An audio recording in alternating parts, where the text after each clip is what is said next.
So hope and optimism can be cruel. The Arizona Cardinals were off to a really good start, going up 20-0 against the Yor Giants, and Cardinals fans were optimistic about what we were seeing, and then they let it slip away.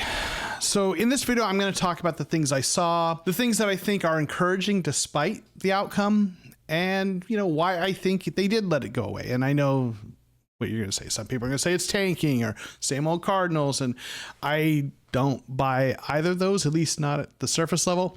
So let's talk about first the good things. The Arizona Cardinals defense looked like they were well coached. There's good effort. The problems are really about personnel. I don't think this team is going to get beat based on effort or coaching. They're going to get beat because they're going to just be at a talent deficiency compared to other teams in the league.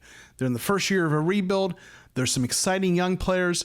There's some good veterans, but the talent level just isn't there at the same level as the good teams in the NFL.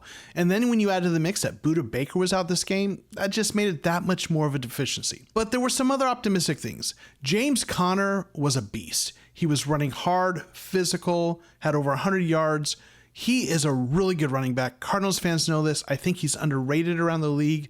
Unfortunately, this team isn't going anywhere this year, so he's just going to be kind of lost in the mire of a team that just isn't very good. But we saw after last week a good performance. We saw an even better performance this week, certainly at least in terms of the output, in terms of yardage. Now, another positive thing is Joshua Dobbs looked much better. Yes, he's still a backup. He's not the answer long-term, obviously, but I think it was the right decision to start him over Clayton Tune as much as many fans wanted to see Tune. Last week, he had a rough game. He had just come into the building really like a week before. Now he's got another week in the building, and he looked much more comfortable in the offense. Now, there were some throws that you'd like to have back. Certainly the throw to Zach Ertz where he was wide open and he kind of overthrew him. I think Kyler makes that throw, but that's what you get with a backup quarterback. He looked better, and I think he can drive the bus until Kyler gets back. Now, another thing we saw was some of the rookies looked really good. Michael Wilson had some great plays, and Keitrell Clark is just turning out to be a steal as a 6th-round cornerback. We also saw some nice things from second-year tight end Trey McBride, which is very encouraging. And Dennis Gardeck,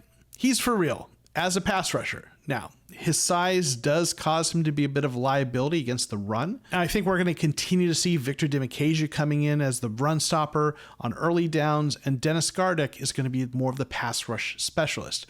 But he has shown a propensity for getting at the quarterback. Certainly he had that breakout season a few years back. Injuries and other things have kept him off the field, but this coaching staff really seems to like him, and he's got 3 sacks in his first 2 games. Now, is he the long-term answer at pass rusher? He's probably more of a part of a rotation. B.J. Ojulari is probably more of the guy you're going to look at to be the key pass rusher down the road. But if Dennis Gardeck keeps doing what he's doing, he's going to be an important part of that rotation. So listen, I know it was a frustrating game, especially to lose after having been up by 20 points. I know a lot of Cardinals fans are going to be circling the drain and talking tanking and all this stuff, but I saw a team that is bought into the culture, that's playing hard, and just simply didn't have the horses to run with the New York Giants. This is a team that's going to have to continue to build through the draft, let their young players develop, but for a team that's in the first year of a rebuild, I think we're seeing the things we need to see: the culture, the effort, and buying into the coaching. No, there aren't going to be many wins this year, but let's continue to watch players like Keitrell Clark, Michael Wilson, Paris Johnson Jr., and all the other young players develop and become part of the foundation for the future. Thanks for watching, and we'll see you next time on The Cardinal Rule.